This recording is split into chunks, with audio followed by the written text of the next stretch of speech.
Hi and welcome to the Bash Shell and Scripting Fundamentals course. This is a beginner level course for future Linux and Shell scripting experts.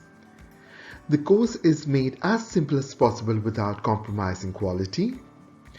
The course is based on my Bash Shell and Scripting Fundamentals book, which is included free of cost with this course. The course is created by experts having real industry level experience of more than 50 years. You will learn a lot about shell fundamentals in sections 1 to 3, and the last sections are devoted to scripting. Happy learning! Hello, welcome to the Bash Shell and Scripting Fundamentals course. In this section, we will discuss Introduction to the course, Linux Basics, the setup. The aim of this course is to make you learn Bash scripting in a few weeks with the help of solved lab exercises.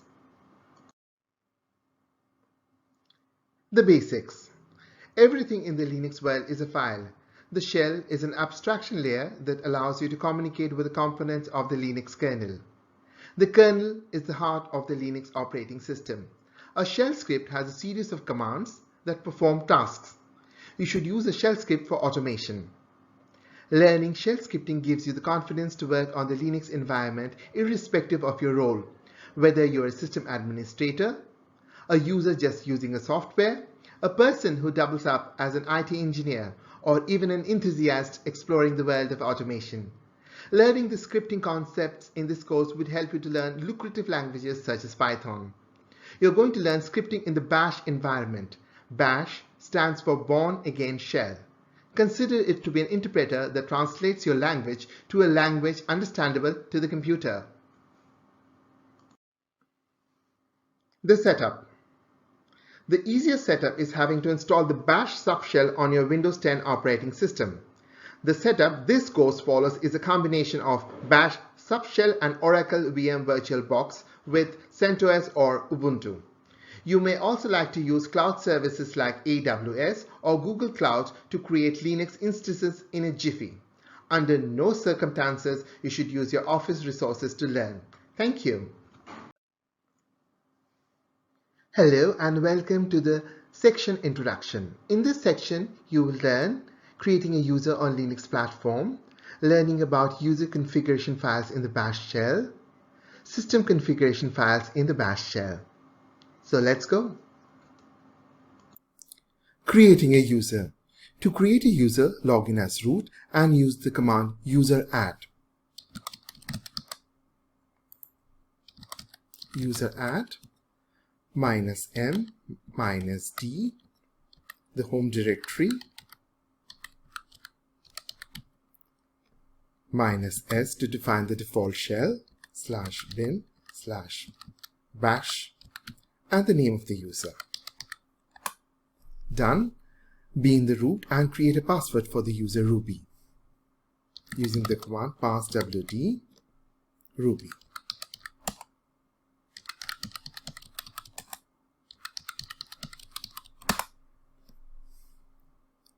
After changing the password, check if an entry has been added to the passwd file. The passwd file is a text file.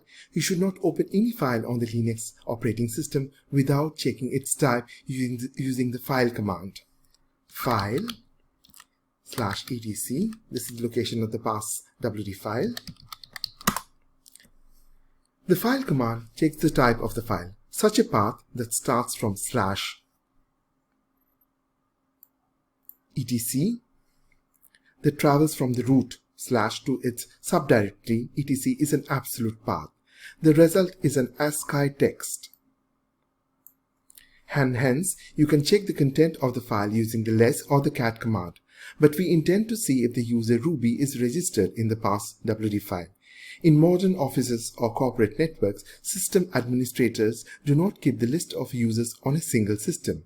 They may even have a Windows Active Directory that is keeping such a database. To check if the user Ruby is registered, use a pattern searching command called grep as follows. Grep ruby /etc/passwd. The output of the command grep ruby space /etc/password provides you with the following information. The X here is a password indicator. The real password is stored in the /etc/shadow file in an encrypted format. 1001 is the user ID. The second 101 is the group ID. The home/Ruby is the home directory of the user Ruby, and bin/bash is the default shell of the login Ruby. Let us log in as Ruby and try to corroborate the information that we have just learned. su Ruby. Okay, so to learn the username, we use the command who am I. To check the user and the group IDs, let us clear the screen. We use the command ID. So you see the user ID 1001 and the group ID is also 1001. Let us check the value of the home variable. Echo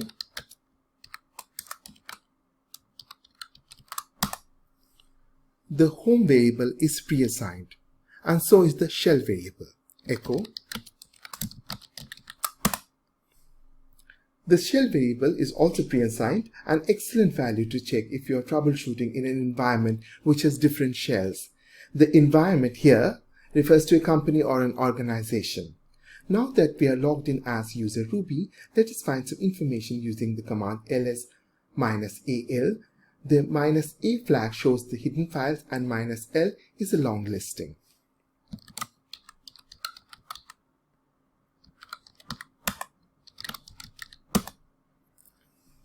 The files that you need to know and have very relevance in the bash scripting world can be grouped together as configuration or initialization files, and they are .bash_logout, .bash_profile, and .bashrc.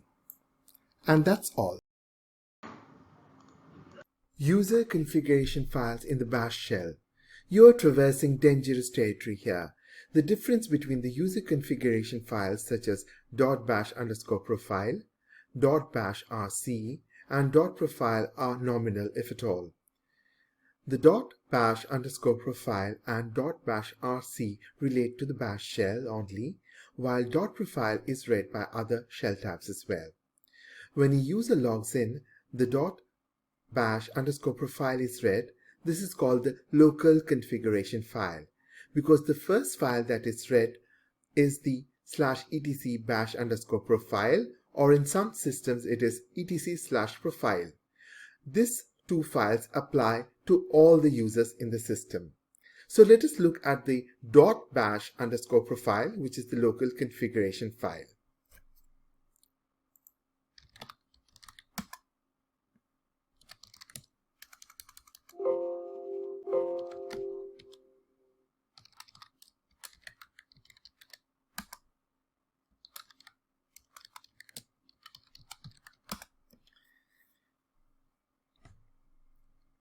The first line and the third line are comments. The fourth line, which reads as f starting square bracket -f tilde/.bashrc and the bracket close, semicolon then. This particular line means this checks for the existence of the .bashrc file in the home directory. The tilde symbol is a sign for home directory. The -f is a file testing operator which becomes true only when it finds the .bashrc file in the home directory, and then it executes a block of code. The block of code here is .tilde/.bashrc file. If the -f operator finds this file, then the script is executed from the home directory. The first dot executes the script .bashrc. The line number 8 is a comment.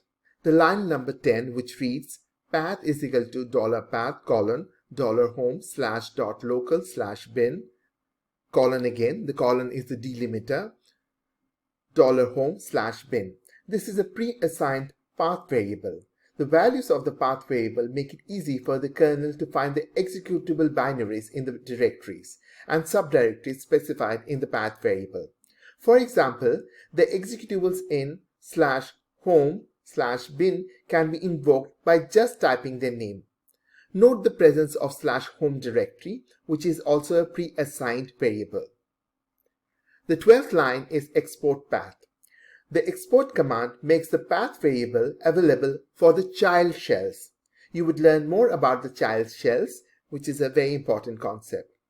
Since the .bash_profile executes as soon as you log into the system, you can check the environment variables in the current shell. And the command that you use is env command.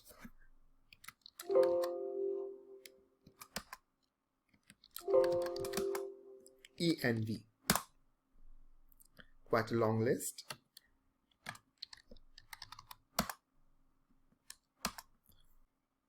And that's all for now. Thank you. Hello and welcome to User Configuration Files in the Bash Shell Part 2. Lab. In this lab, you add a simple code in the .bash_profile file and check how it behaves. Step number 1. Add the code. Let us open the .bash_profile file in VI.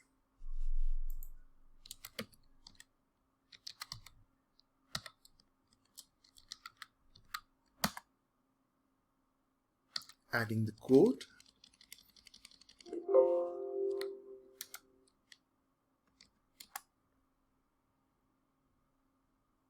Echo hello Ruby, I am in the .bash_r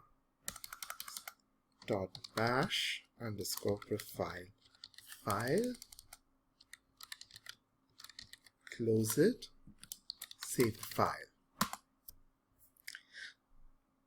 Log out and log in again. So I'm ready to log in again as Ruby.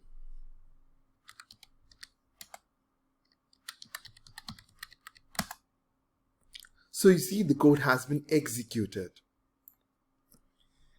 You can also log in on the fly. Let us add a variable. A variable is a placeholder for a value in the memory location of your system. You do not need to log out and log in again. Add the variable hello is equal to world, where hello is the name of the variable and world is its value. These local variables are added to the bash shell. After adding the variable statement, check if the variable is available in the current shell. So let us open the file again. vi.bash_profile.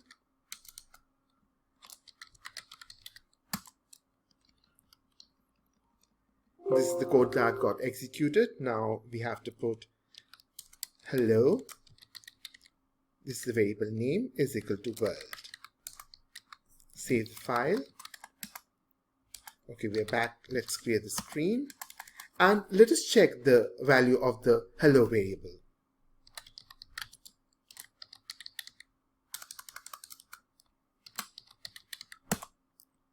Oops, you merely get a blank value. You can run the .bash_profile again in the following manner and get to see the value of the hello variable. .bashrc. Okay, so let us check the value of the hello variable. Echo hello. And you see that the value has come quite correctly. Thank you. Hello, welcome to User Configuration Files in the Bash Shell Part 3.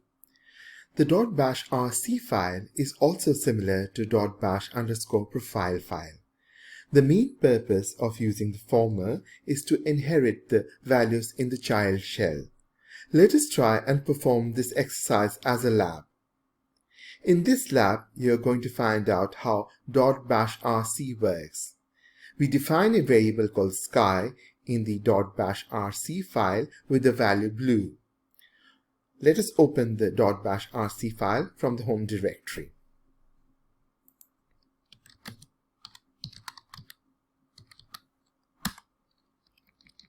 Let us add the variable sky is equal to blue and save the file. Let us check if we can see the value of the sky variable, echo sky. As you see, there is no immediate impact, but when you start a child shell by typing bash, the .bash rc file is executed by the shell and the value of sky is clear to you. So we open a child shell. Let us check the value of the sky variable, echo sky.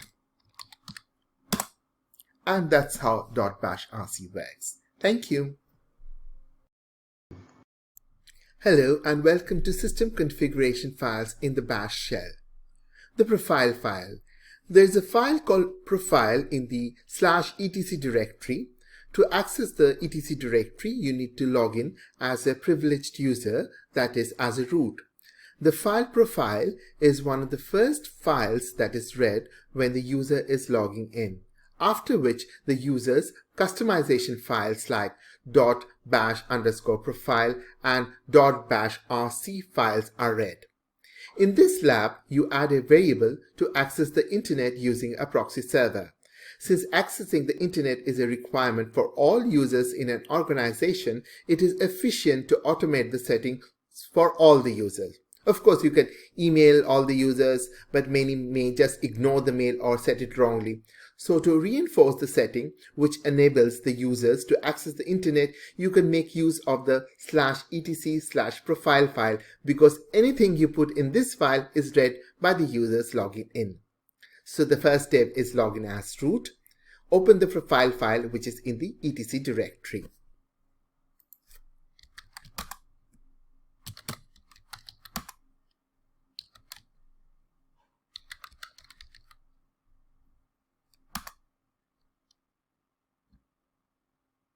Quite a long file.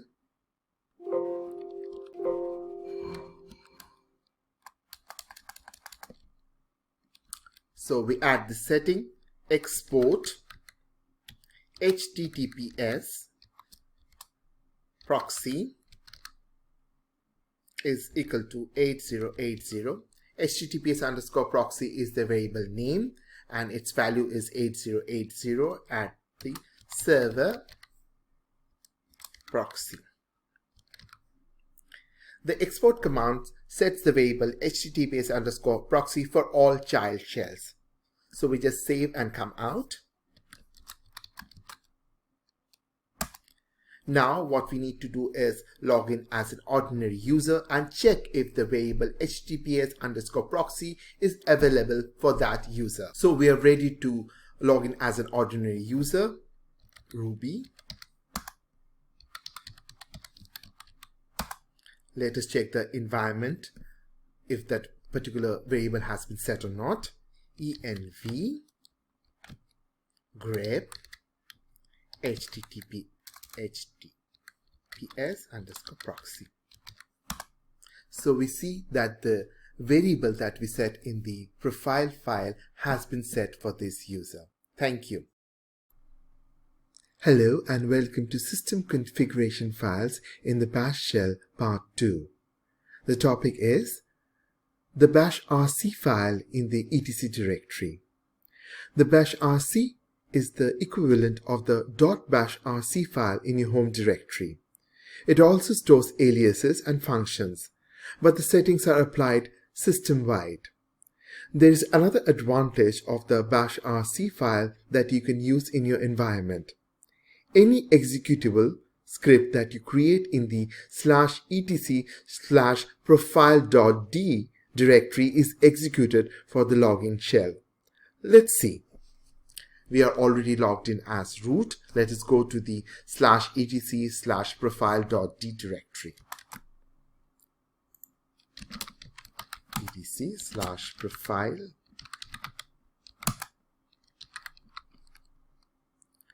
Let us create a script.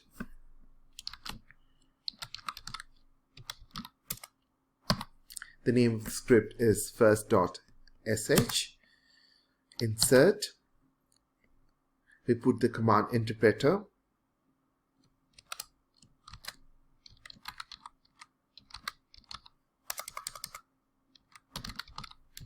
and a echo statement.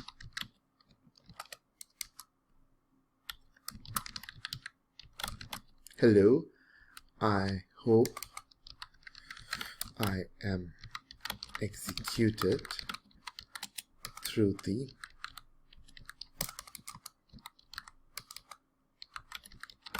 /etc-rc file. Just save the file, give executable permission X to the file. Let us just check the content of this file again. Now what we need to do is log out and log in again as an ordinary user.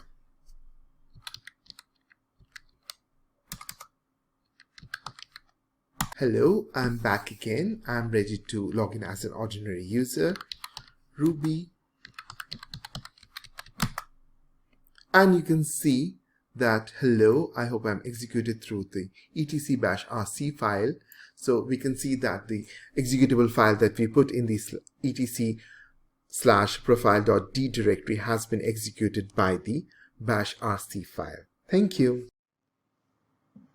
Hello and welcome to section Introduction, Elements of the Shell Environment. In this section you learn about standard input, output and redirection, variables, how to execute scripts terminologies, combining commands, command substitutions, jobs, difference between codes, aliases and exit statuses. Thank you. Standard input, output. Consider the file num.txt. This file or the content of this file becomes standard input to a Linux program like less or cat. So the basis of input for the Linux program is known as the standard input or stdin. What you see on your terminal screen that is not an error is known as standard output or stdout. If you provide as standard input the name of a non-existing file to the Linux command cat,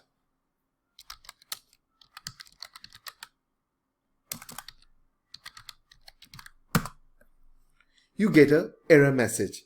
This error message is known as the standard error or stderr. Thank you. Hello, the topic is redirection. The symbol less than sign transfers the standard input to a Linux command. The symbol greater than transfers the standard output from the terminal to a file. You have practical uses for this symbol in troubleshooting. For example, when you want to save the system parameters in a file. Now it's time for lab. In this lab you will learn about the redirection symbols greater and double greater sign. If you are troubleshooting network issues, you may want to create a shell script that gathers information about the system.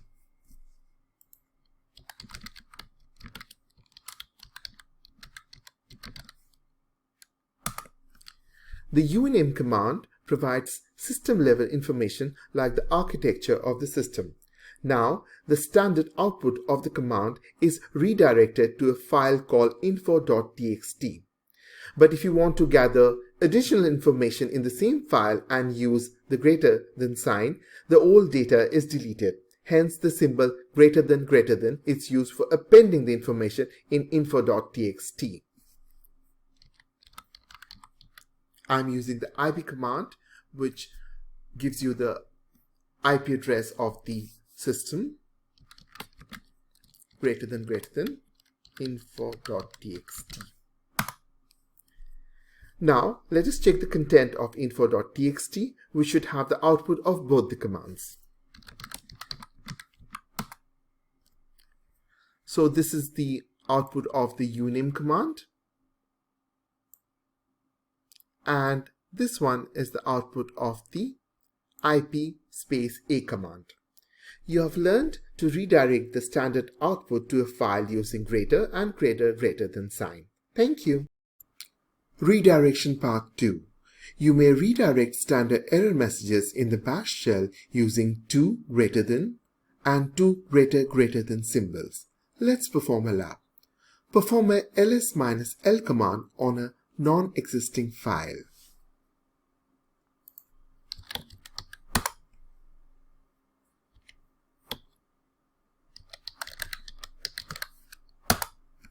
You get an error message.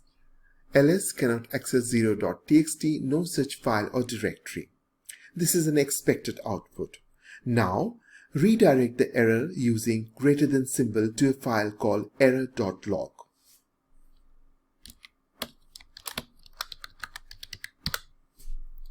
Let's see what happens. You still see the error message. The redirection is obviously unsuccessful because greater than symbol is for standard output and this is standard error. Trying the same operation with the 2 greater than symbol yields a correct result.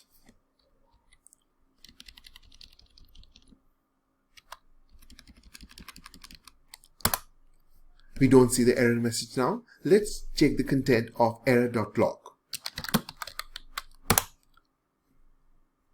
So this is successful. You can append information to log more standard error using the symbol 2 greater. Thank you. Redirection part 3. The symbols ampersand greater than and ampersand greater can redirect both the standard output and standard error to a single file. Let's do a small lab.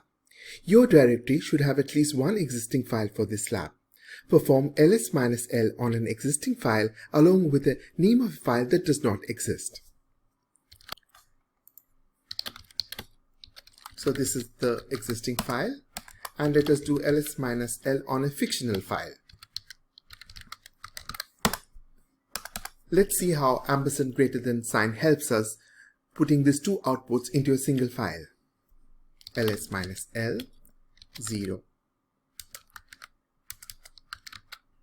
and no file.txt ampersand greater than.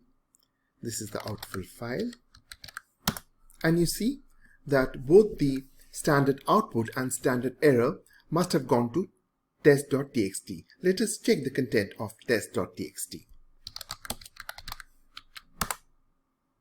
There you go. The output of test.txt shows that it has consumed both the standard error and standard output, held by the redirection symbol ampersand greater than sign. To append to the same file, use ampersand greater. Thank you. Variable.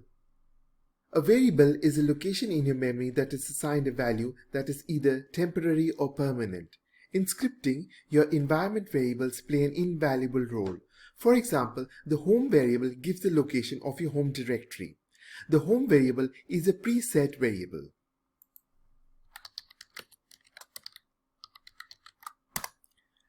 The value of the home variable is /home/Lisa.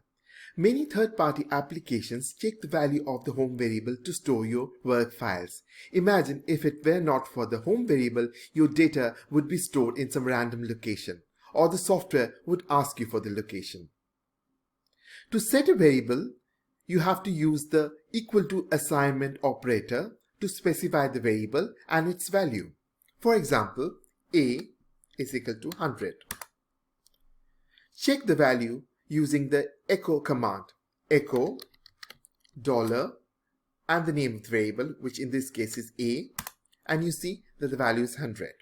This is an example of a shell variable because the value of this variable is not available if you open another shell called a child shell. If you want to create a variable that is available in both the parent and the child shell, you must create an environment variable. So let us do a small lab. In this lab, we will try to prove the limitations of the shell variable. Create a variable called Bobby, which has the value Melbourne.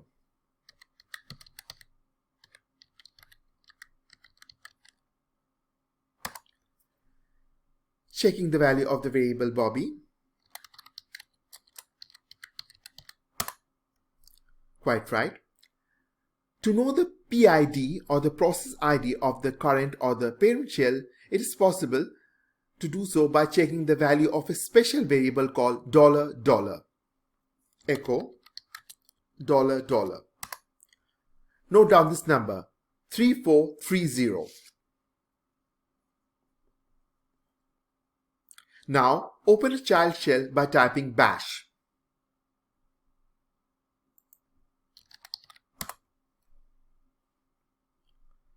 How do we know that this is a child shell of the previous parent shell? You can check this by looking at the value of another special variable called PPID or parent process ID, and the value should be 3430, the value of the variable $$ of the parent shell. Echo PPID. You see the value is 3430. Now, when you set the shell variable and open a child shell, the value of the variable you set in the parent shell is not inherited, as you can see by checking the value of Bobby, which in the child shell returns nothing.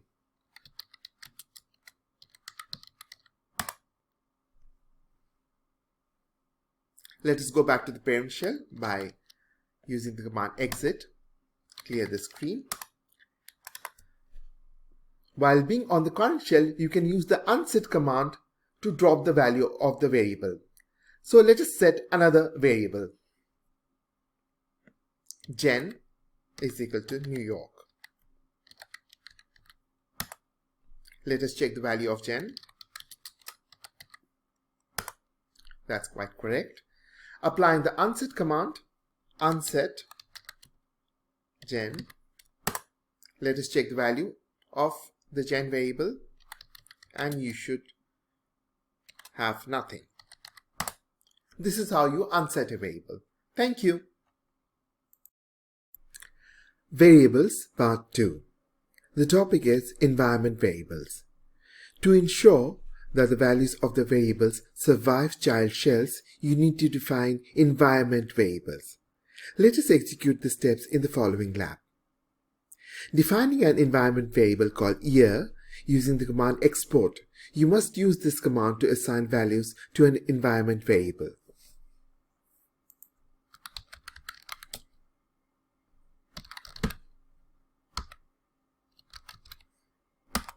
Checking the value.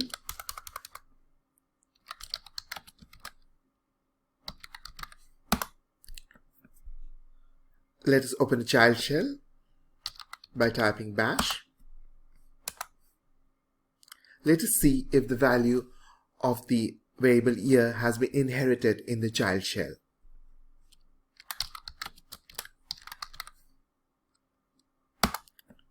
As you can see, the value is now inherited. This is what you call an environment variable. If you want to check all the environment variables set by you or the system, use the command env. So let us go back to the parent shell and execute the command env by piping it to less. Pre-assigned variables. There are environment variables that the system has already created for you. Here is a list of the most common variables. The home variable. Applications look at the variable's value to store your data or even log files. The mail variable stores the value where your mail is spooled. The path variable. Any executable file residing in the directories listed should get executed from any location on your system. The shell variable shows the shell you are using, whether it's the bash shell, the corn shell, C shell, or the Z shell. Thank you. How to execute scripts terminologies. In the earlier sections, we learned about the path variable. The path variable has, in its value, various directories of your Linux system. If there are executable files in those listed directories, you can execute them from any folder on the system. But there are methods by which you can execute files without relying on the path variable. So let us do a small lab. The title of the lab is Executing from the Current Directory. Go to your home directory and create a file using vi. Insert, add a piece of code, echo hello world. Save the file. Give the file execute permission using the command chmod +x, name of the file. Please remember, the dot symbol denotes the current directory.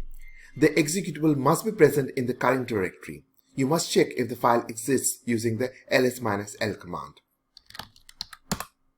So we know we have just created this file. Let's clear the screen. So, to execute the ex1.ch from the current directory, enter the command /ex1.ch.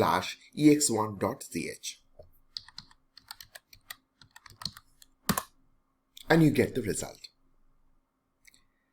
Here we know that the file exists in the following directory. To execute this file from any directory on your Linux system, irrespective of where you are, you should use the absolute path, starting from the root. For example, root, home,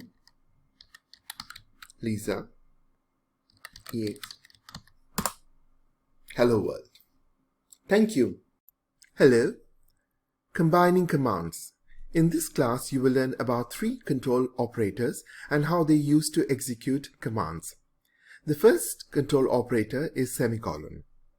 If you are using semicolon to combine 2 commands, the second command runs irrespective of the failure or the success of the first command.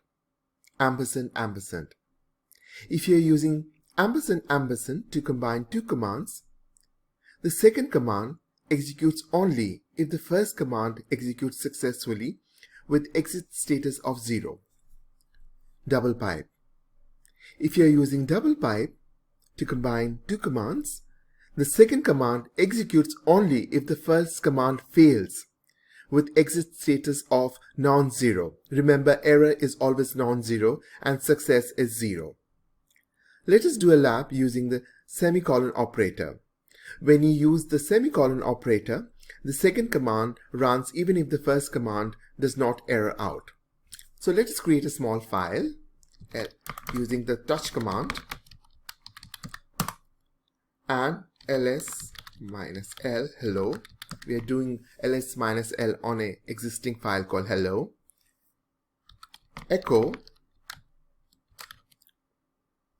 the file hello exists. Since we are using the semicolon operator, both of these commands will run. As you can see, this is the output of the first command and this is the output of the second command.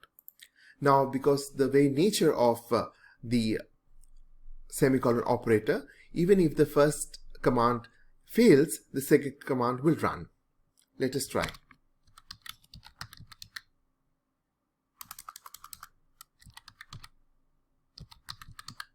Non-hello does not exist.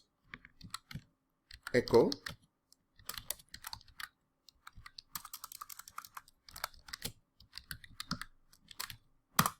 As you can see, both the commands have run. This is the output of the first command, which is a standard error, and the second command. Now, let us do a lab using the ampersand, ampersand. This is on expected lines. Because the first command is successful, then only the second command will work. Using ampersand, ampersand, echo hello. So you see the output of the 2 commands here, the first command here and the second command. Let us make the first command to fail.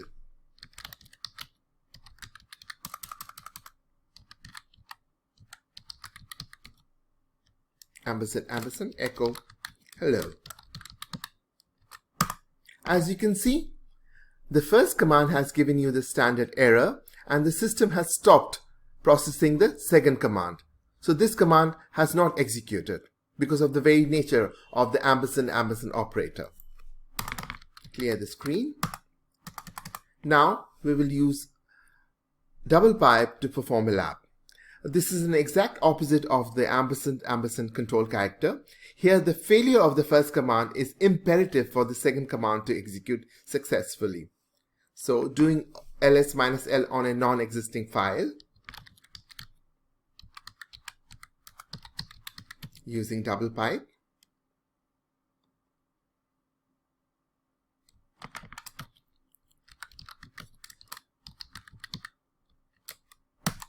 As you can see, the first command has given out a standard error, which means that it has failed to execute, which is why the second command has run. Thank you. Hello. Combining commands. In this class, you will learn about three control operators and how they use to execute commands.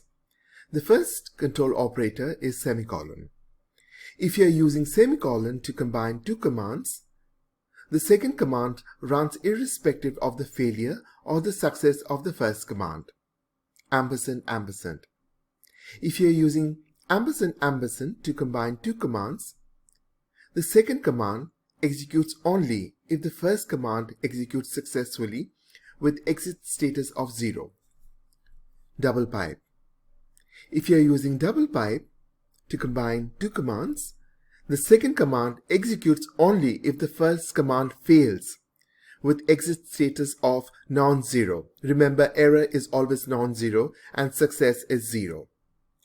Let us do a lab using the semicolon operator.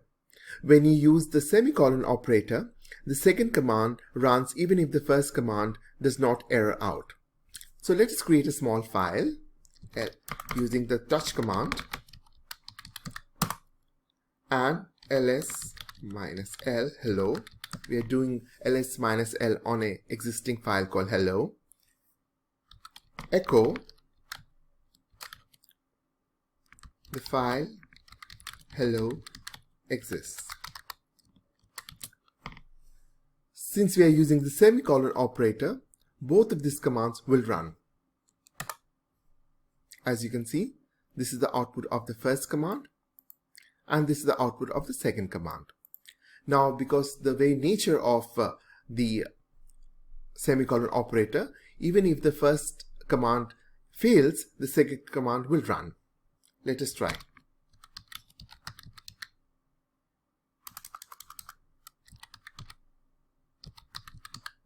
Non-hello does not exist. Echo.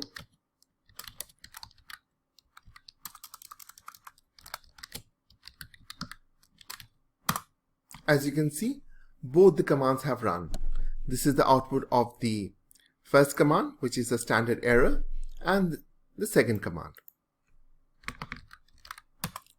Now, let us do a lab using the ampersand, ampersand. This is on expected lines. Because the first command is successful, then only the second command will work. Using ampersand, ampersand, echo hello. So you see the output of the two commands here, the first command here and the second command. Let us make the first command to fail.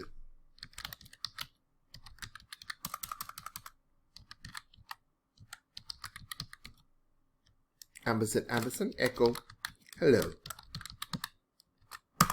As you can see, the first command has given you the standard error and the system has stopped processing the second command. So this command has not executed because of the very nature of the ampersand, ampersand operator. Clear the screen. Now we will use double pipe to perform a lab.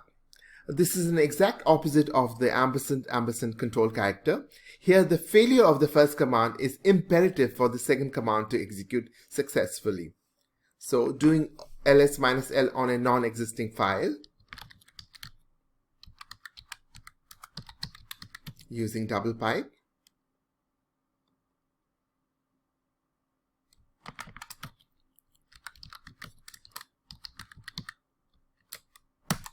As you can see, the first command has given out a standard error, which means that it has failed to execute, which is why the second command has run.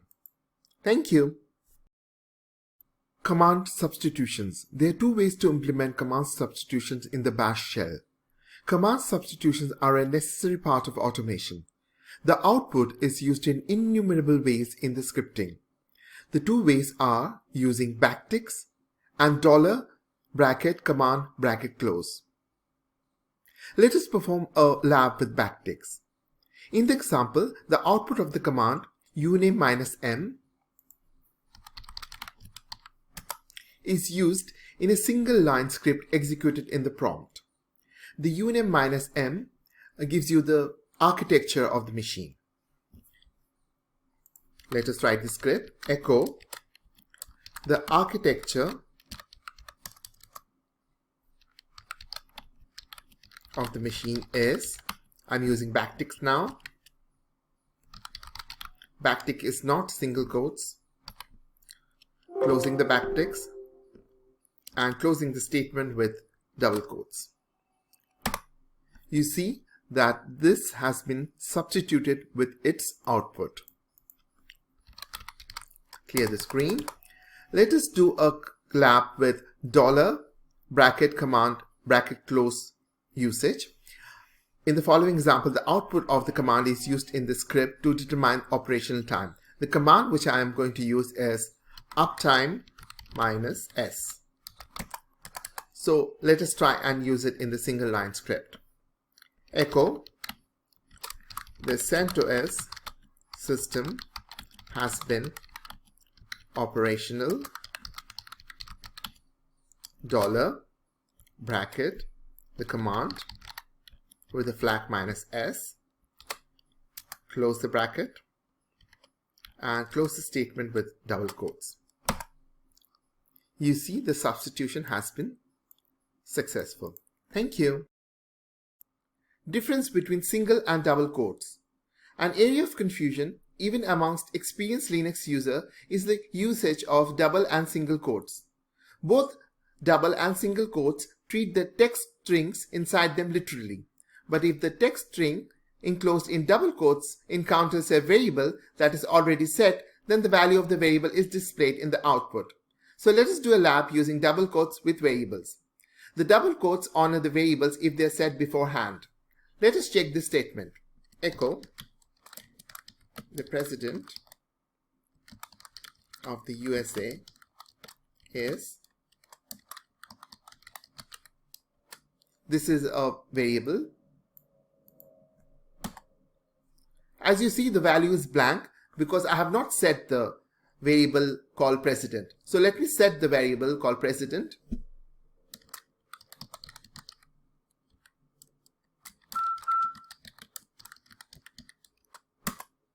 And run the echo statement again.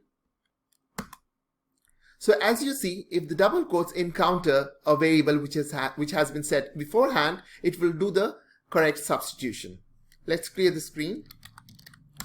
One interesting thing is that double quotes also honor white space. For example, echo dollar double quotes hello space Andrew. Yeah. You see that the white space has been honored in the output. Let us do a lab with single quote. Single quotes do not honor the value of the variable, and this is the major difference. The value of a variable holds no meaning for the string enclosed with single quotes. For example, let us define a variable. Feminist Rosa.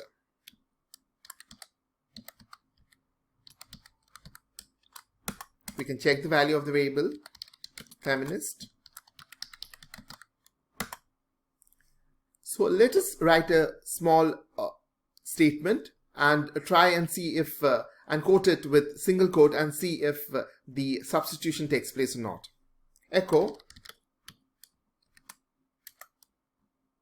dollar double quotes dollar feminist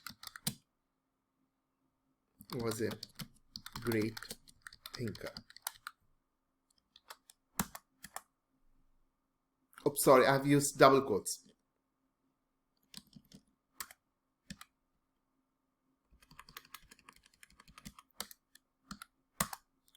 You can see the difference between the double quotes here and the single quotes. The single quote has absolutely ignored the variable, while the double quote has honored the variable. Thank you. Jobs. A program can execute both in the foreground or in the background. For example, daemons are such programs that run in the background. They provide certain services to the clients. You can stop the process by typing Ctrl+Z. Labs. Understanding jobs. You can use the sleep command. Here the sleep command waits for 50 seconds and with Ctrl+Z you can stop the job. Start the sleep command with 50 seconds. This job is in the foreground and not allowing you access to the prompt. Sleep for 50 seconds. A cursor stays there until 50 seconds have passed. Let us key in Ctrl+Z. The job has stopped, and one that you see in square bracket is the job number. You can use either the FG or the foreground or the BG or the background commands along with the job number to manipulate the process execution. If you use the FG command, you do not get access to the prompt until the remaining seconds have passed. As you see, the job has now finished. Let us try the experiment with the BG command. Sleep 50. Ctrl+Z. If you use the BG command, you instantly get the prompt back while the job is running in the background. BG, stop. The job number is 1. You get the prompt immediately. But the sleep space 50 or this command is running in the background. While invoking any tool when you are in real life situations, you can use the ampersand to put a program in the background. This is what happens in the real world. Thank you. Hello and welcome to the topic aliases. Aliases are glorified Windows shortcuts. In practical terms, you employ aliases to create shortcuts for long Linux commands. The system creates default aliases which you can see using the command alias-p.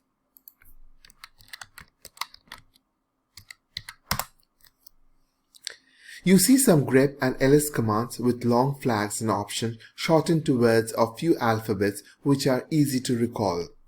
While it may be difficult for some of you to understand right now, it is necessary to ask this question. Where did the shell get the default aliases from? Well, you touched upon bashrc file earlier. Now it is time to expand the knowledge further. Let me clear the screen. When you log in, the bashrc file which resides in the /etc directory is also executed.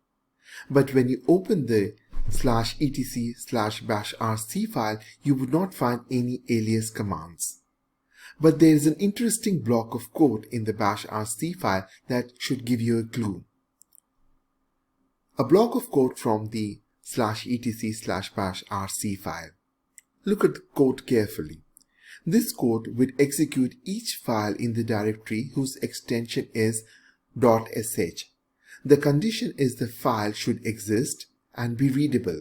You can see that from the code if space square bracket -r space double quotes $I square bracket close, then.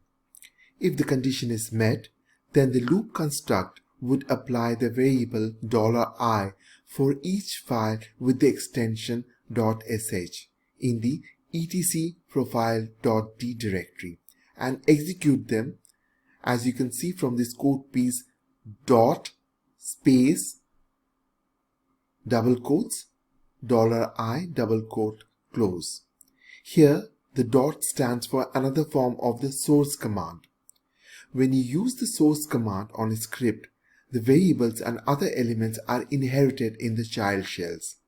Now it is time to check the files that are executed through the code block in /etc/bashrc file. Let us go to that directory /etc/profile.d.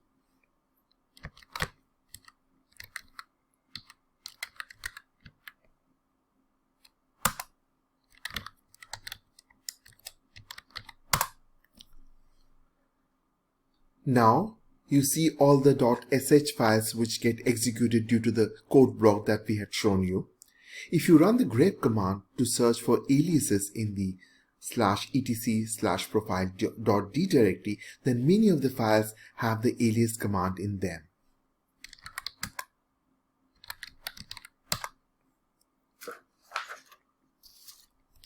Grep minus I for case sensitiveness alias .sh. Now you can see these are the very same aliases that you see in the alias minus p command. This is the reason you see the default aliases in your profile when you log in and execute alias minus p command. You can also create your own alias commands. If you work on Windows and Linux in a heterogeneous environment, you may have confused the clear command, which is clear on Linux, and CLS on Windows. So why not create an alias like alias CLS single quotes clear here. But this setting is temporary. To make it permanent, open the .bash rc file which is in your home directory and add it there. Another common setting is to create an alias for the notorious rm command with the flag -i, so that when you delete a file, you are asked to be sure, sort of a verification. And that's all for this alias topic. Thank you. Exit status. All Linux commands return an exit status, and from that status, you would know whether the command is successful or not. You can put the exit status in your script as well to control the flow of the script. For example, to predict errors or take actions against such errors. You can deliberately use a certain exit status to make changes on how a client software, for instance, requests services from a server instance. There are 255 exit statuses. The 0 shows successful completion of a command or a piece of code or a script, while any non-zero value is unsuccessful. To know the exit status of a preceding command, you check the value of a special variable called $?. Now, time for labs. Performing a ls-l on a file that does not exist in your current directory yields an error, the standard error. ls-l check.txt. Check.txt is not there in the current directory, so you get an error. Now check the exit status using the command echo space $?.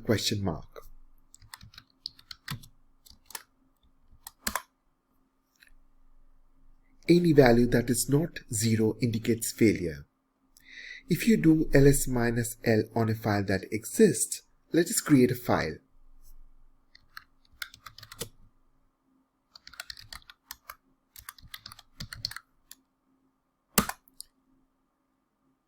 Let us do ls-l on this file. Okay, then we have got a successful command. Let's do echo $?. And you see the value is 0. The exit value is 0, indicating that the command is a success. Thank you. Bash shell expansions. The shell is an interface with which you communicate with the system. Here the word system refers to the kernel, or the heart of the Linux operating system. There are entities in the shell that store values. These entities can be variables and/or parameters, since they also store values. The values must be exposed or take on new values. This is called expansion. A sort of a journey from holding the value to the result of exposing or expanding the value. The term you would often hear is token. A token is a symbol that has a value attached to it. Variable expansion lab. You have already touched upon the subject. In this section or in this lab, you learn variable expansion using curly brackets. Create a variable called day and give it a value 4.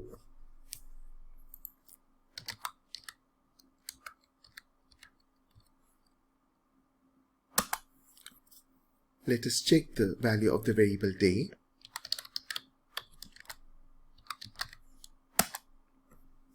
You can also use the curly brackets to get the same result.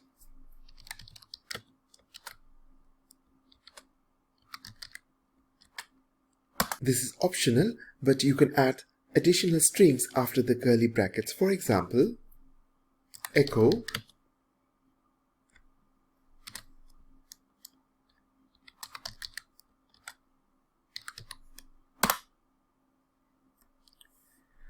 The curly brackets or brace expansion is a useful instrument in the hands of system administrators. You can at one go create multiple directories data-wise and perform backup operations. In this example, the range of alphabets gets attached to the string after the closing brackets. For example, echo curly bracket a dot z. You can see how the expansion takes place. Enter. You can save a lot of time and avoid errors if you use curly bracket expansions. If you must save logs or account files date-wise for a month, imagine the time spent in creating 31 directories for the month of January. This tiresome process can be accomplished by a single command using brace expansion. Let us try it. Clear the screen. mkdir for creating a directory. Curly brackets 1, 31, Jan 2020.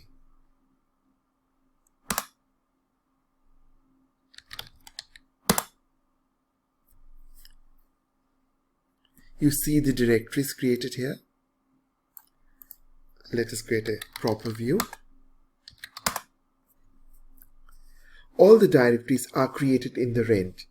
We have just used the ls command to do so. While the example you have so far seen are range-based, singular or disparate items can also be used in brace expansions using comma delimiter. For example, clear the screen, echo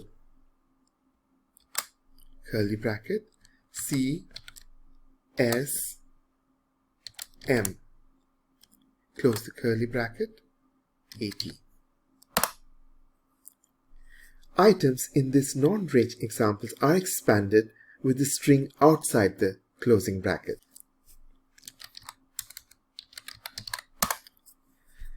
Performing mathematical calculation is also possible to some extent in the bash shell using the following constructs. Let us do a multiplication example. Echo dollar square bracket 2 into 5. Note the use of the square brackets.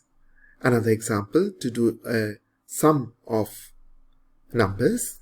Echo dollar square bracket 100 plus 10.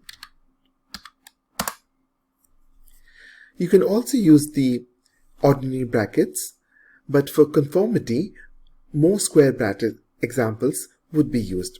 You can add this to the variable using the following construct mechanism. Add, which will be the variable, dollar 100 plus 100. Let us check the value of the variable add. Here you go. Thank you. Hello and welcome to section 4 introduction. In this section, the topics are and or operators, passing values to a script at runtime, if then else constructs, file testing operators, string testing operators, arithmetic operators. Operators are enablers to perform a comparison between two or more entities in the shell environment. Thank you. And or operators. It is important to understand the meaning of a string and a pattern. A string is a sequence of alphanumerical characters that are either constants that do not change or values of a variable that may change. A pattern is a repeated occurrence of a string having wildcard characters. Regular expressions often employ patterns. The and or are operators that are used to control the logic of true and false conditions. The AND operator allows execution if the first command is true. Otherwise, the second command is not allowed to execute. Let us go over to a lab.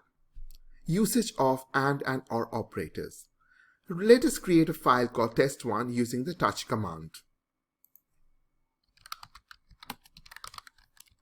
Here goes. Now let us execute this command, ls-l test1, the AND operator, echo hello world.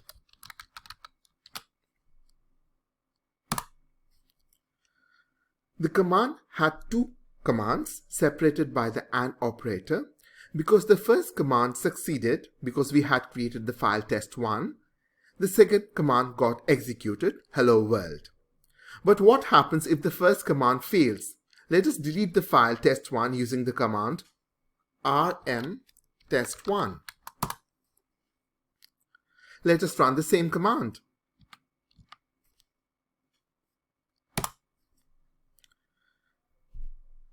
Because the first command fails, the second command, that is echo hello world, is just ignored. It can also be explained that the first command returns a non-zero value showing an error. The second command fails. The second command runs only if the first command returns an exit status of 0, implying success. The OR operator is the exact opposite of the AND operator.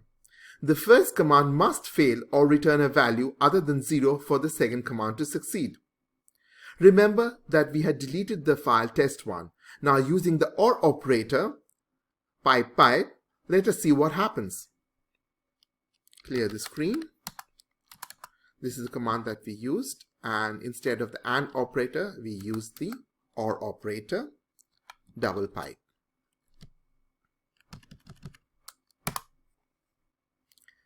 The second command executes, a bit like the parallel universe in the Strange Things, but not evil. Thank you. Passing values to a script at runtime. Values can be passed to the script at runtime. Runtime is the state of an executing process. The values must be delimited by a space after the name of the script. So let us go ahead and create a script in the lab. I've already created some files and given them execute permission, bis1, O to go to the next line, echo my hello, my name is $1,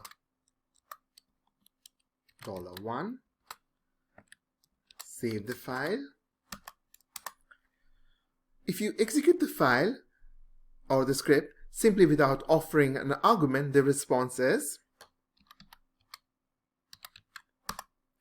hello, my name is blank. But if you put an argument that must be separated by a space, then that argument becomes the value of the positional parameter $1. This is the $1. And when you execute the script, the value is displayed. Here in this example, in the following example, the first argument is Lisa right after the name of the script. So S1 and the argument Lisa. So let us see the output. Now you see, hello, my name is Lisa. So Lisa is the value of the positional argument $1. You can have up to 9 positional parameters. Let us make a simple change in the script to accommodate a second argument with the use of the positional parameter $2. Let's open another script.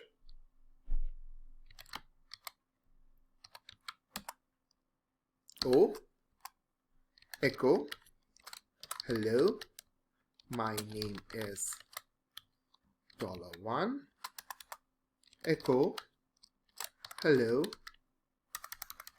my surname is $2.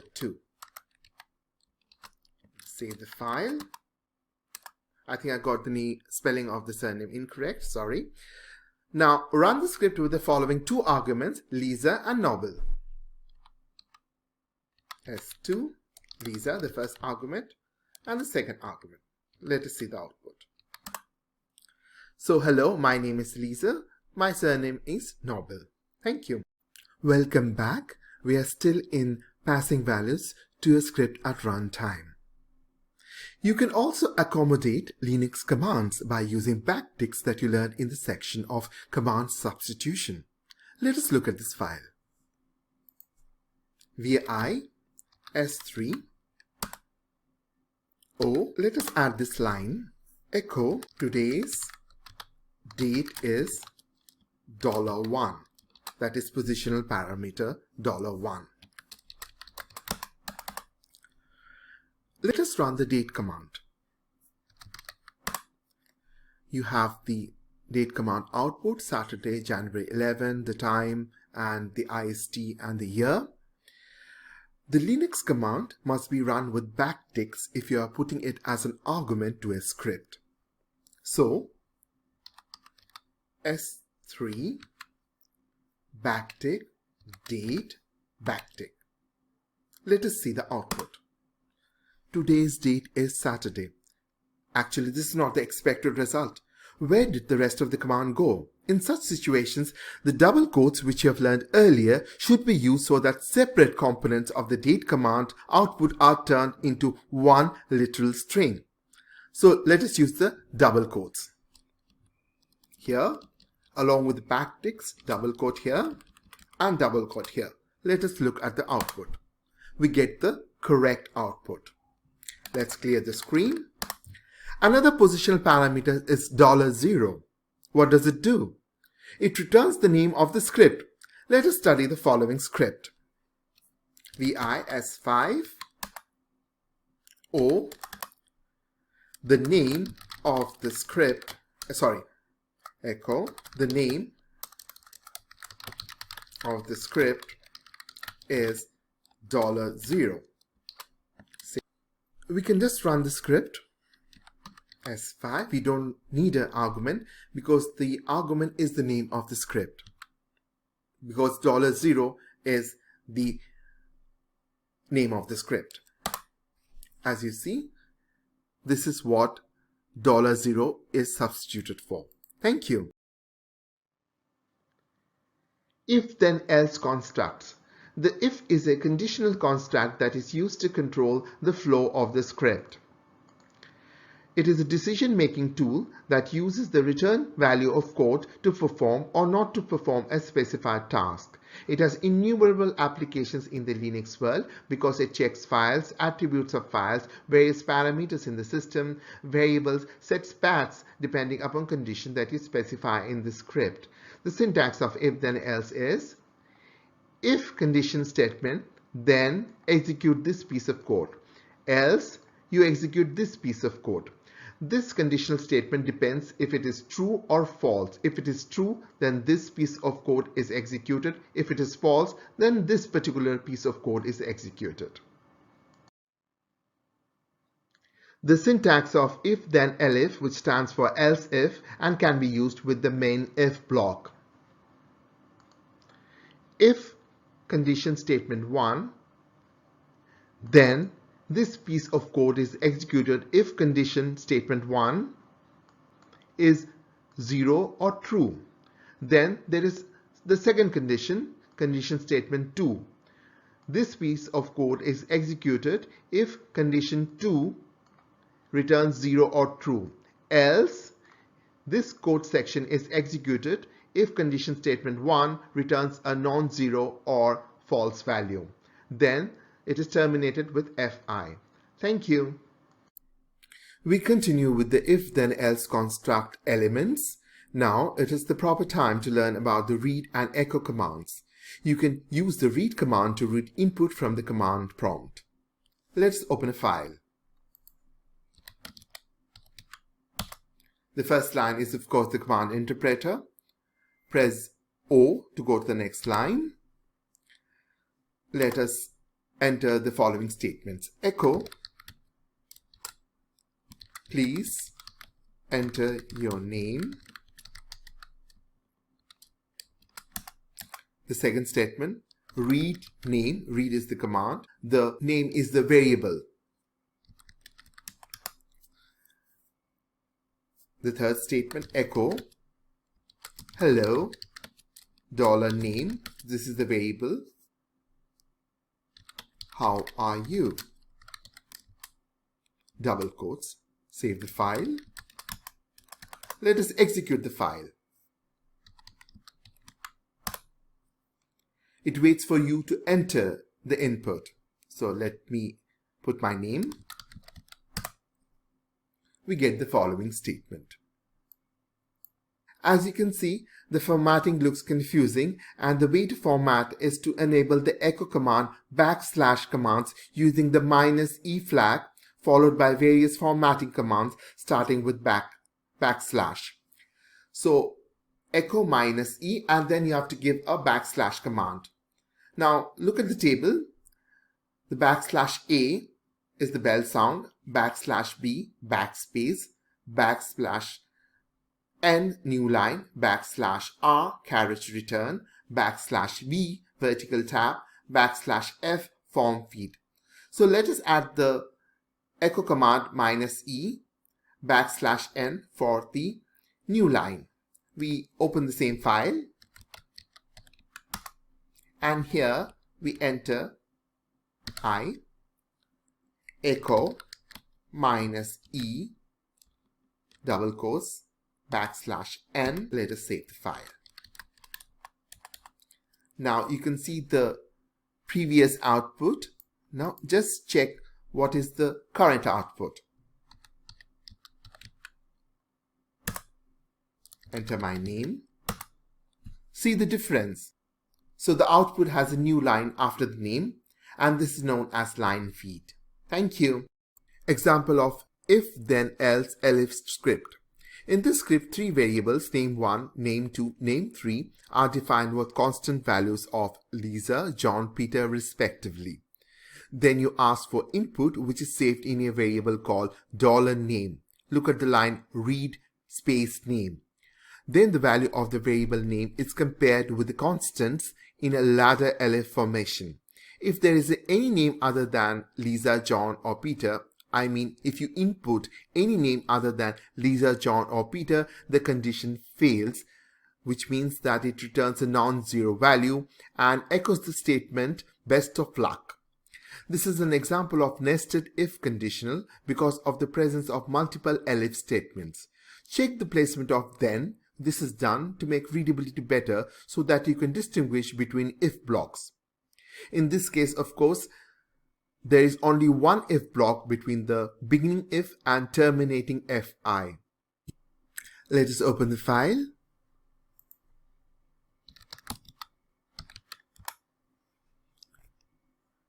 Look at the first if statement.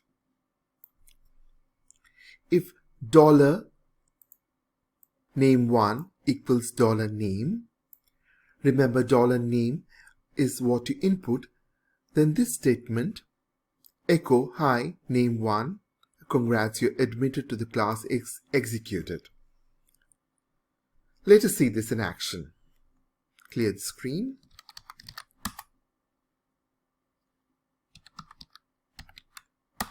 Input, I put my name. And you see, hi Lisa, congrats, you're admitted to the class is echoed back.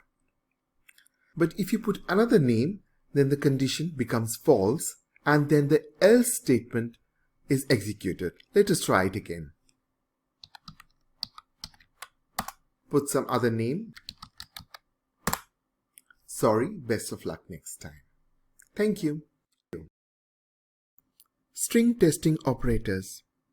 A string is a series of alphanumeric characters, and very few operators work on the strings, which are -z, it is 0 or success if the string is empty, -n is 0 or success if the string is not empty, comparison string operators, string A space equal to operator string B is 0 or success if the strings are same, string A negation operator, equal to operator, string B is 0 or success if the strings are not same.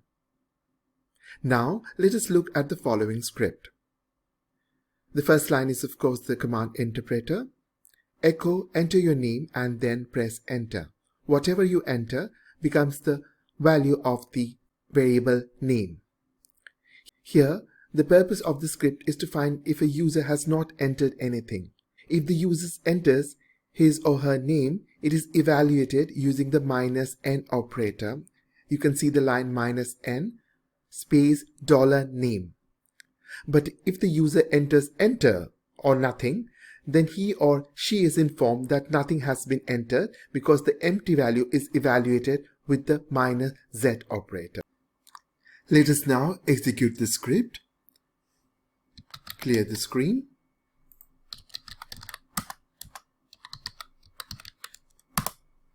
Enter your name and then press enter. If you enter something, then it becomes the value of the variable $name, and then it will be evaluated by the string operator -n. So I enter, and the output is hello Lisa. Let us clear the screen, run the script again, and this time we are not going to enter anything, because then the string becomes empty, which will be evaluated by the -z operator. So I just press enter and you have not entered anything. Thank you. String testing operators. A string is a series of alphanumeric characters, and very few operators work on the strings, which are -z, it is 0 or success if the string is empty, -n is 0 or success if the string is not empty, comparison string operators, string A space equal to operator string B is 0 or success if the strings are same, string A negation operator equal to operator string B is 0 or success if the strings are not same. Now let us look at the following script. The first line is of course the command interpreter. Echo, enter your name and then press enter. Whatever you enter becomes the value of the variable name. Here, the purpose of the script is to find if a user has not entered anything. If the user enters his or her name, it is evaluated using the -n operator. You can see the line -n space $name. But if the user enters enter or nothing, then he or she is informed that nothing has been entered because the empty value is evaluated with the -z operator. Let us now execute the script. Clear the screen.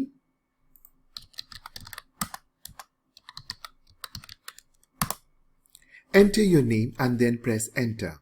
If you enter something, then it becomes the value of the variable $name, and then it will be evaluated by the string operator -n. So I enter, and the output is hello Lisa. Let us clear the screen, run the script again, and this time we are not going to enter anything, because then the string becomes empty, which will be evaluated by the -z operator. So I just press enter and you have not entered anything. Thank you. This is a scenario-based lab using string evaluation on 2 different operating systems.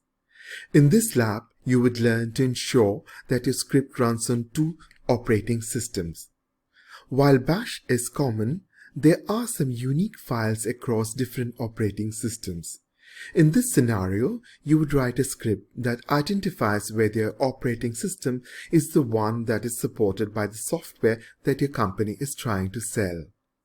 This software runs on Ubuntu and not on CentOS. So your script runs a sort of a sanity check. Let us look at the script. The first line is of course the command interpreter. OS is a variable that has Linux commands in backticks.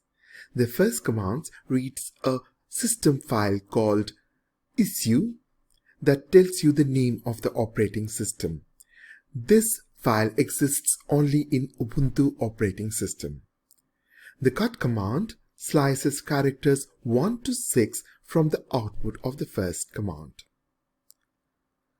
Next is the check variable, which is valued to the first command that reads a file called redhat-release from the etc directory. The cut command again slices characters 1 to 6 from the first command. Now let us go to the code. If $OS is equal to Ubuntu, then you have your echoed back, hooray, you're on supported OS. Else you get echo, sorry, you're not on supported OS, please use Ubuntu, and the script terminates. Let us run the script on CentOS operating system.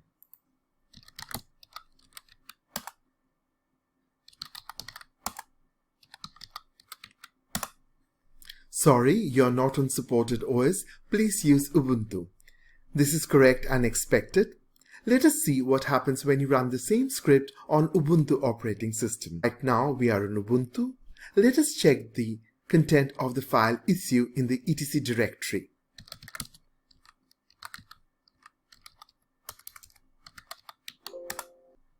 This tells you the name of the operating system, Ubuntu 16.04. Let us run the script.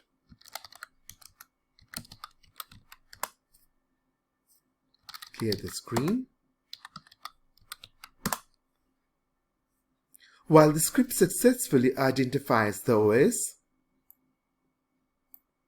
there is an error message that is undesirable and unprofessional.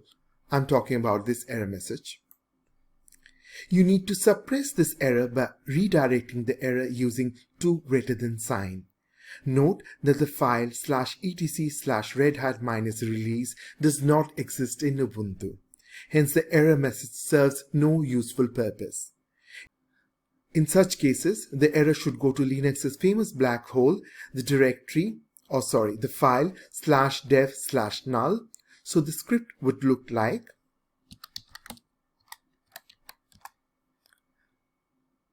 look at the extra.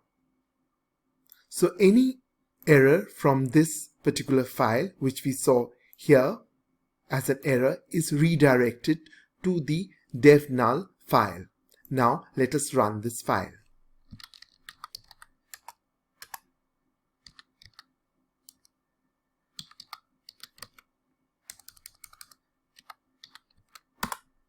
So you no longer see the error message.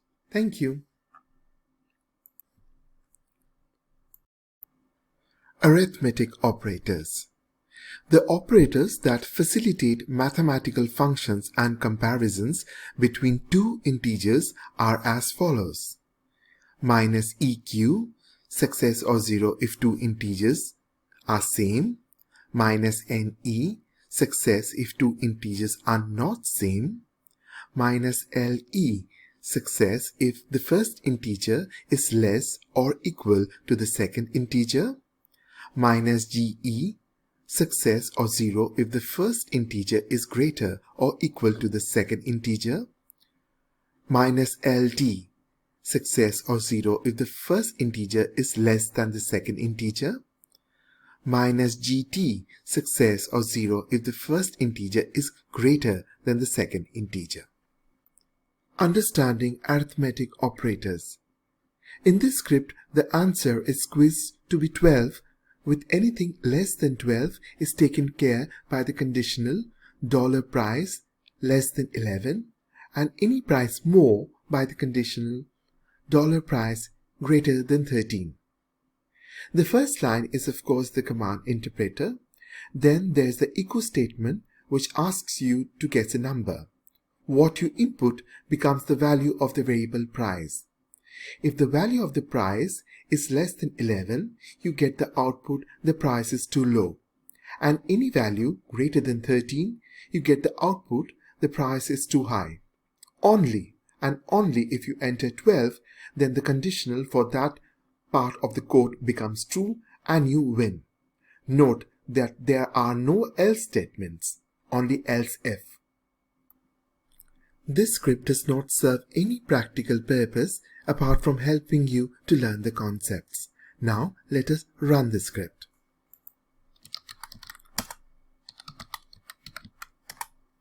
Guess the price of the ticket to win a free ticket. Let us input a price less than 11. The price is too low. Clear the screen. Let us input a price greater than 13, any number. The price is too high. Now let us input 12.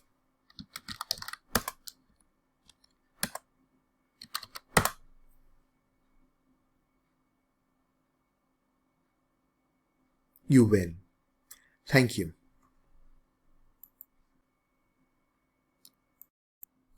Real-world scenarios.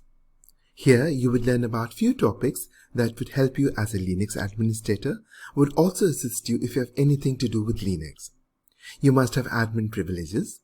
Do not try anything on live production systems. Create your own infrastructure. Path variable.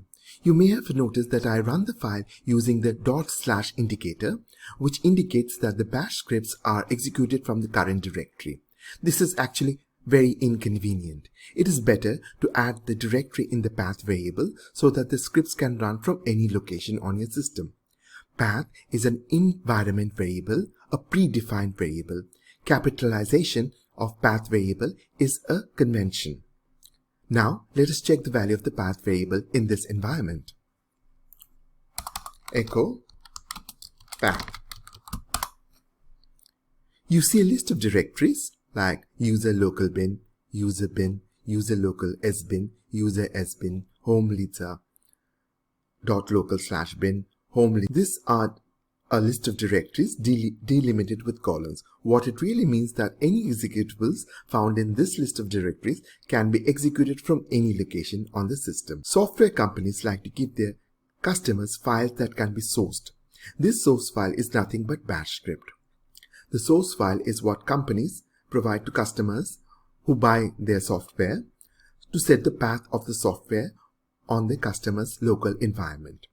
Let us look at such a file.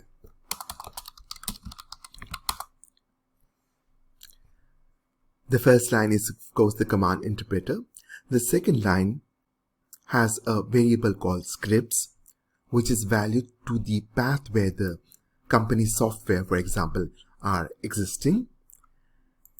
The next line is a conditional with -v flag that checks for the existence of the path variable on the environment and then echoes series of statements like the variable path exists, modifying the path variable, sleeps for 1 second, and then adds this path to the existing path variable on the local environment. So let us source this file and see what happens to the path variable.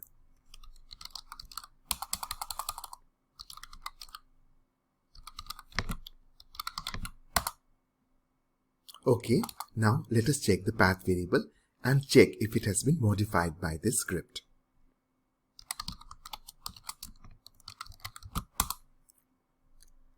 Yes, it has been modified by this script. Thank you. Using shell scripting in the RC directory. Every Linux system has a run level. It is the state at which the present instance of Linux runs. You can determine the current run level by using the run level or who-r command. Please note that I am logged in as root. Let us run the run level command. It shows that it is 5. Run level 5. Run levels are associated with rc.d directories in the /etc folder. So let us go over to the /etc rc.d directory.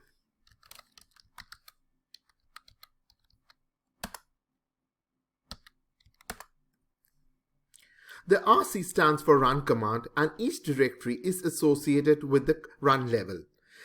Since our current run level is 5, our concentration would be in the /etc/rc5.d. Please note that exhaustive coverage of RC is beyond the scope of this course. The run level 5 is where the Linux instance runs as a multi-user level, network-enabled graphical mode layer. The run level concept is derived from System 5 philosophy, is giving away to System D, and the modern operating systems do have it only for backward compatibility. The first background process that Linux starts is the init process. The kernel starts it as it initiates the daemon from the /sbin directory. The init process then reads its configuration file /etc/init-tab file. The file init-tab contains the information which run level the system is to start. If you want to place your script that you want to execute when the system starts or restarts, the place to put it is /init/init.d directory. This directory, which is the repository or the point where all the such scripts are stored. Let us look at the file that we are going to store. Let us understand the file. This script has the conditional check if the file elinks is executable, and if true, executes the elink program and dumps the redirected output to home Lisa directory, which is my home directory. Please remember, elinks is a command line browser just like Netscape or Internet Explorer or Chrome. So look at the script. If -x/user/bin elinks, then execute elinks www.google.com and redirect it to home lisa/google.txt, and then we finish off the file. Now let us go to the init.d directory. I have already copied the file. Now let me give it permission 0755. This permission is to execute, and it's provided for the user, members of the group, and the whole world.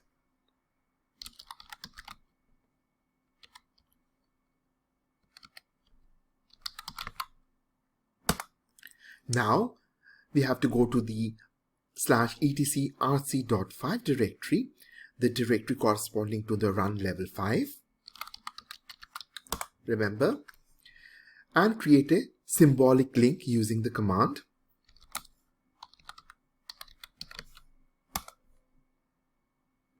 ln -s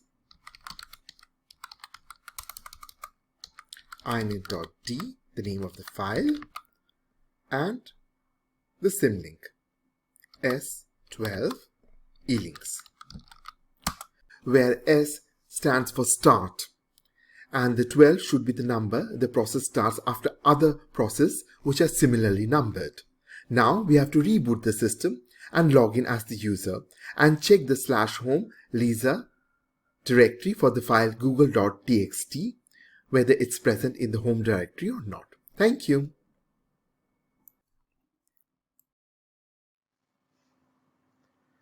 Hello and welcome. In this section, we will learn about real-world scenarios. We will focus on the path variable and using shell scripting in the RC directory. Thank you. Welcome to section Introduction. In this section, you will learn about the for loop, the while loop, case statement, and also learn about special variables such as $hash, $ampersand, and the command base name. Thank you. For loop. Looping is a scripting construct used for reinforcing the same action on multiple items. This is called iteration. It takes place by using a temporary variable that gets assigned values one at a time from a list of items for specific tasks. The syntax is as follows. For, then there's a temporary variable, which is a placeholder, in, followed by list. The temporary variable will assume the values in the list and then perform task after do. Then you finish off the script by done. Understanding for looping. Check the script below. For I in banana, apple, pear, do the following actions. Echo $I, echo double quotes, which just inserts a line, empty line, sleep one, and then done. So the variable I assumes the value of banana, apple, and pear, but remember, it does not hop from banana to apple. What it does is that it traverses the whole cycle or loop of echo $I, empty line insertion by echo double quotes, and sleep 1 for 1 second of pause each time it assumes the value of fruits in the list. Now let us run the script. Here is the script. Let us execute it. Banana, apple, pear. Thank you. Lab if conditional with looping. Consider the following script. In this script, which you can use to back up files, you are to provide the name of the directory, which is taken care by these two statements. The files variable is a list of files with .sh extension in the current location or in the current directory. The variable $I is to assume the value of each file with the extension .sh.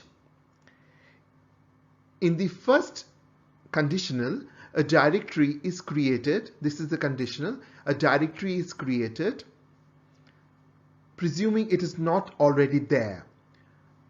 Because you see, the value of directory is $dir. This is the directory that you provide. So if this directory is not there, you can see the negation operator -d flag, which checks if a directory is not there. If a directory is there, then it is successful, but we are reversing it using the negation operator. So if the directory is not present in the current directory, it will go ahead and create a directory. But if the directory is already there, the loop will fail, and this following statement will come into force, which will copy the files with .sh extension to the directory. Let us see it in action. Now let us run the script. Here is the script. Clear the screen. So we already have some .sh files. The objective of the script is to see if the files with .sh extension are copied into the directory that we have created through the script. Let us run the script now. Let us provide the name of a directory. Done. Let us check if this directory has the .sh files. And we do have the .sh files in the directory. So the script is successful. Thank you. In this script, the looping method employs the ping command to determine the status of remote hosts. Ping is a networking command available on all operating systems that have TCP/IP stack and is used to determine whether the remote system, or for that matter any device that has an IP address, is alive or not. It is useful to determine if there is a networking problem or the remote system is dead or alive. Coming to the script, IP is the variable that assumes the value of 3 IP addresses in the list 8.8.8, 8.844, and 10.10.10. While 8.8.88 and 8.844 are well known as public Google DNS servers, I have used 10.10.10.10 for a dummy run, knowing that the ping command would never get a response and we get to see the packet loss result in the script output. So for the first looping, IP assumes the value of the first element in the list, that is 8.8.8, and uses the ping command to send a packet once, as shown by the flag -C1, which stands for count of 1. grep searches the output of the ping command for the pattern packet loss, while the cut command gives you the third field, as you can see from -F3, field 3, and the delimiter is comma. Run the ping command to understand this. The script will go through all the three IP addresses and then we can see the result practically. Time to run the script. Let us clear the screen. As we can see from the output, 8.8.8 has 0 packet loss, which means it is alive and has responded to the ping command. 8.844 also has 0 packet loss and has responded to the ping command which was sent through the script, while 10.10.10 has 100% packet loss, as we know, because 10.10.10 is a dummy IP address. Thank you so much. While loop. The while loop provides more granular control over the looping mechanism depending upon the state of the condition. If the condition is true, the loop continues to run, but when the condition becomes false, the loop stops.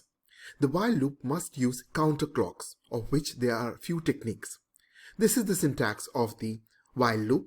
While condition is true, do run the code, and when the code is finished, done. The code will only run till the condition is true. When the condition becomes false, the code will stop running.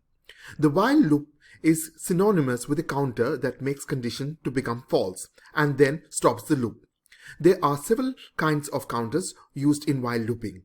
For instance, one type of counter mechanism uses bash inherent arithmetic capabilities and the other uses the command expr. So let us go ahead and learn about counters.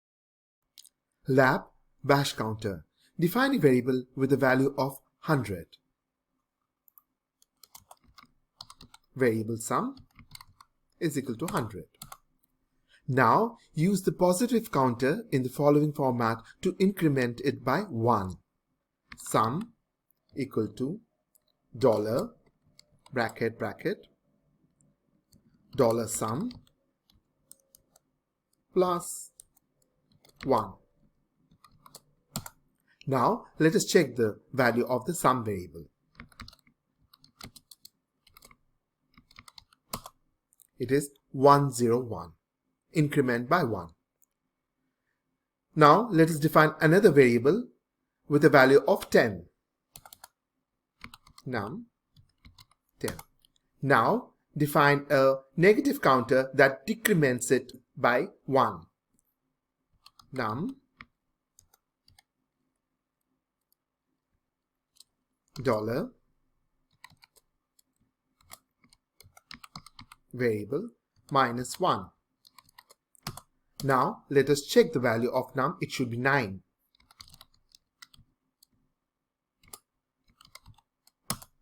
It is 9.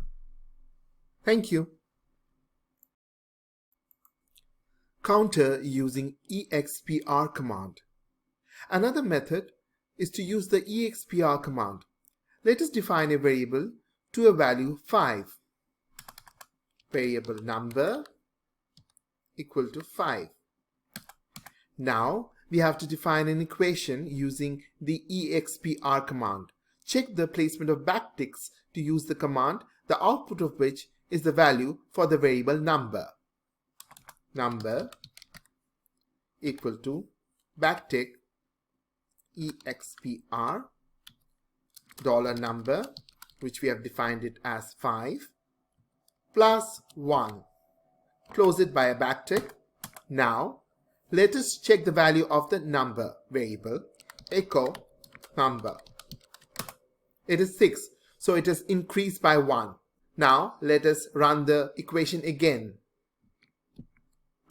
and check the value of the variable.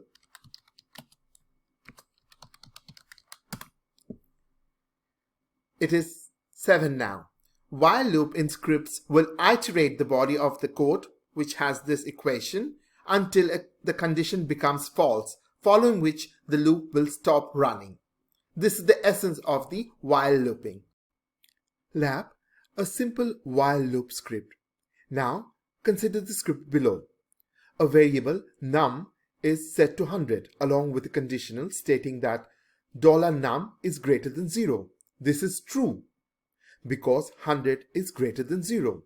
So while 100 is greater than 0, the body of the loop, that is echo $num, echo double quote, which inserts a line, sleep1, which pauses for 1 second, and a counter. So the body of the code echoes the value of the variable, but the counter decrements the value of 100 by 1 on each loop, so that when the condition reaches a state where $num becomes less than 0, that is -1, the loop condition becomes false and ends the loop. Now let us run the script. Here is the script. Now let us run it. Look what happens. 100, 99, 98, it decreases by 1 on each loop. So I'll take the video forward so that we see the end of the loop. So we have reached the end of the loop. Thank you. Understanding special variables, $#, $ampersand, and the command base name. In the following lab, you would learn about special variables and a command extensively used in scripts. This topic is rarely covered, yet real-life scripts routinely incorporate these special variables and the command base name. To understand the special variables, let us open the script.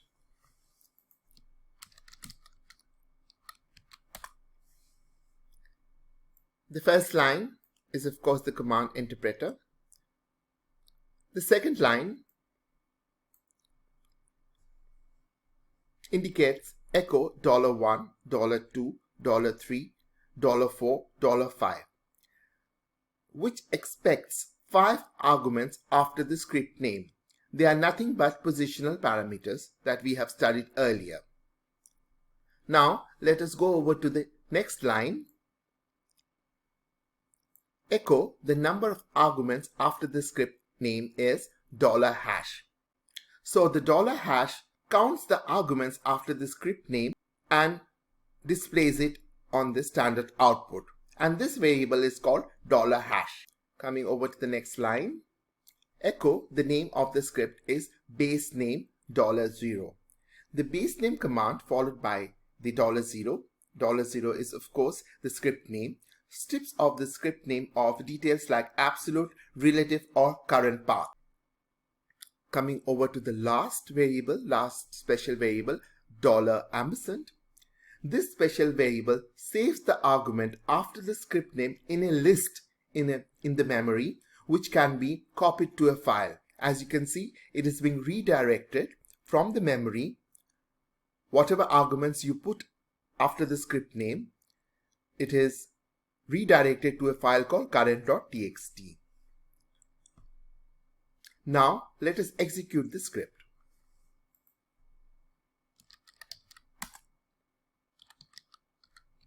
As you know, the script expects 5 arguments.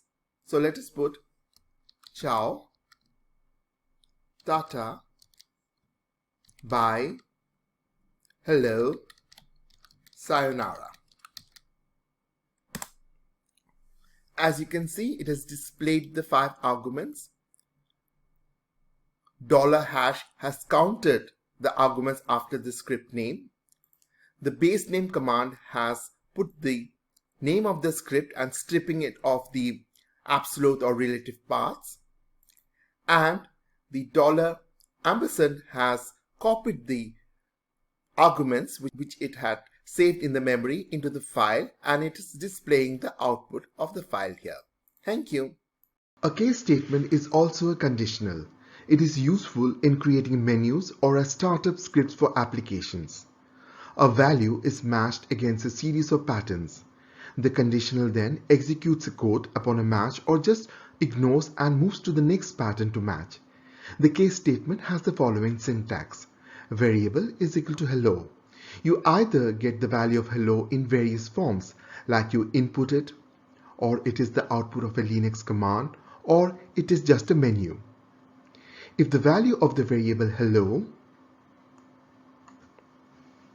matches pattern 1,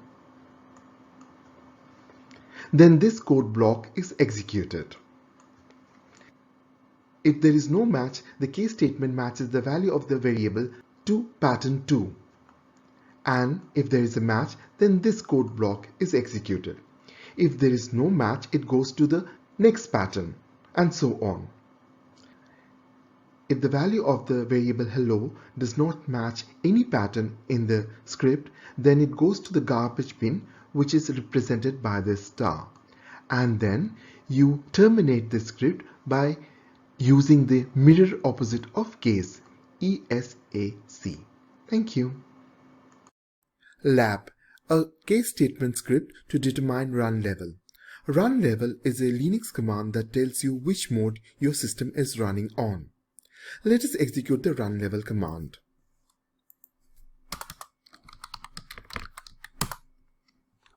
It is 5, which means that the system has started in run level 5 in graphical mode. So here is a script that gives you information what run levels mean. The output of run level is fed to a awk command, which simply extracts the field 2 or the column 2, which becomes the value of the RL variable. The number as a value of the variable RL is matched against the options 1, 2, 3 and 5. Let us execute the script. Here is the script. Now let us execute it.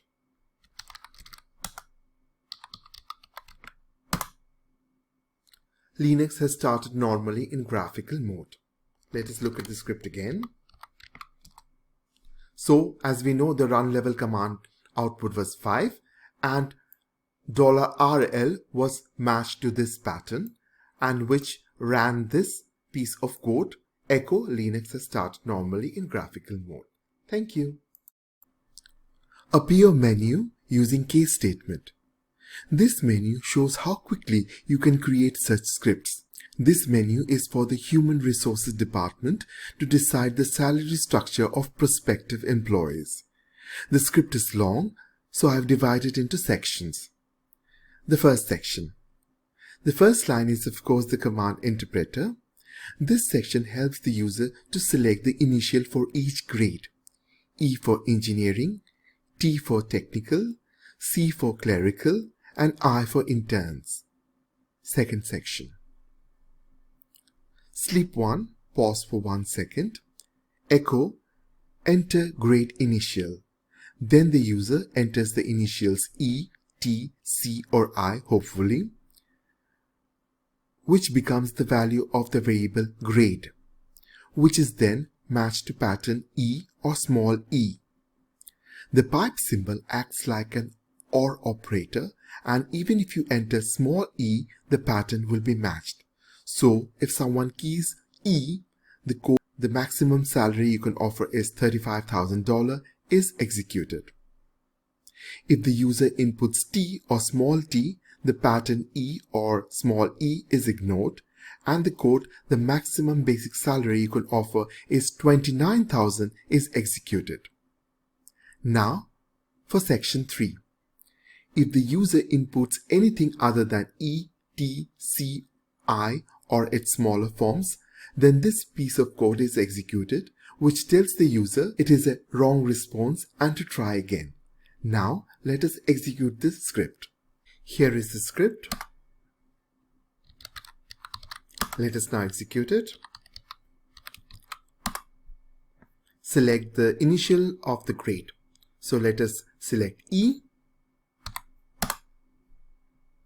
The maximum basic salary you could offer is $35,000. So it is executing as expected. Clear the screen. Let us now enter T. The maximum basic salary you can offer is $29,000. And now let us input something which is not E, T, C or I.